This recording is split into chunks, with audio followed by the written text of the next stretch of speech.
ગામ રતનપુરના ખેડૂત હરિભક્ત જસમત પટેલને કપિલ જીવનદાસ સ્વામીના જોગથી સત્સંગ થયો હતો.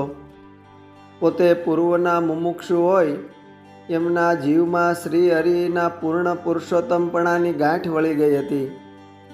અવારનવાર સંતોના મંડળ પધારે ત્યારે તેઓ તન મન ધનથી સેવા કરીને સૌને રાજી કરતા. તેઓ શરીરના સુખ દુઃખ કર્મને આધીન છે ને સર્વ કર્મ ફળ પ્રદાતા તો એક શ્રી હરિ જ છે એમ માનતા. ખેતીનું તમામ કામકાજ કરતા તેઓ અખંડ સ્વામિનારાયણ સ્વામિનારાયણ એમ ભજન કર્યા કરતા. એક દિવસ તેઓ પોષ મહિનાની રાત્રિએ પોતાના ઘરે ઊંચા પથ્થરની ઓસરીએ ખાટલે સૂતા હતા. અડધી રાત વીતે શ્રી હરિ એમની ધીરજની પરીક્ષા લેવા સારું માણકીએ ચડીને આવ્યા. શ્રી હરિ પોતે માણકવર્ણી માણકીએ અસવાર થઈને એમના ફળિયામાં પધાર્યા. શ્રી હરિએ માણકી ઘોડીના આગલા બે પગ ઓસરીના પગથિયે ઊભા રાખીને જસમત પટેલને ખાટલેથી ગોદડું ખેંચીને જગાડ્યા. જસમત પટેલ તો પ્રભુને માણકીએ અસવાર જોઈને સફાળા જાગીને દંડવટ કરવા લાગ્યા. ભગતે શ્રી હરિને તુરત જ પૃચ્છા કરી કે હે પ્રભુ, આમ અધરાતે એકાએક ક્યાંથી પધાર્યા?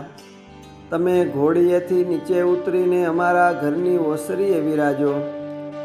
આજ તો પ્રભુ મારા જન્મો જન્મના ભાગ્યનો ઉદય થયો હોય એવી કૃપા કરી. શ્રી હરિ બોલ્યા કે એક વાત કરવી છે. પ્રભુ સુખેથી કહો, જેમ આજ્ઞા કરશો તેમ વર્તીશ. એ સુણીને શ્રી હરિ બોલ્યા કે ભગત, તમારા મોટા દીકરાની આયુષ્ય પૂરી થઈ છે ને અમે તેડવા આવ્યા છીએ. આપ રજા આપો તો અમે તેડી જઈએ, ને જો હું તેડી જઈશ તો તમને ધીરજ રહેશે? ત્યારે જસમત પટેલ બે હાથ જોડીને બોલ્યા કે હે પ્રભુ, મારા દીકરાને તમે ખુદ તેડવા આવો એનાથી વિશેષ છું? આ લોક તો સર્વને તજીને જવું જ છે ને. આપ સુખેથી એને આપના અક્ષરધામમાં તેડી જાઓ.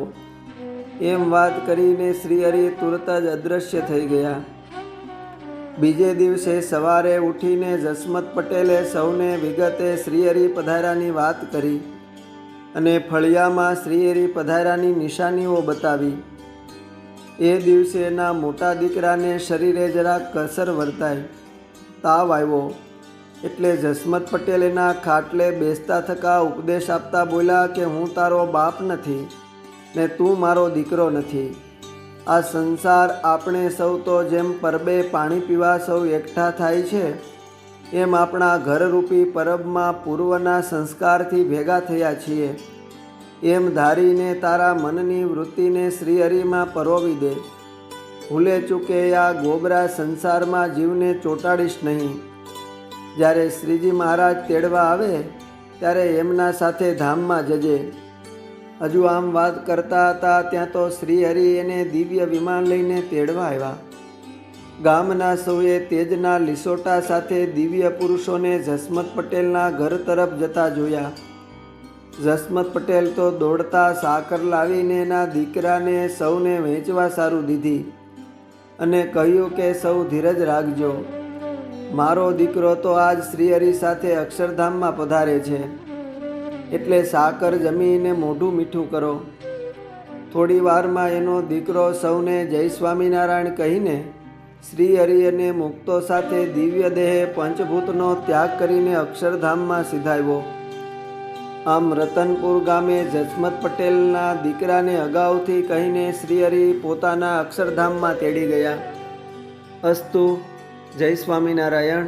શ્રી સહજાનંદ સ્વામી ચરિત્રમાંથી.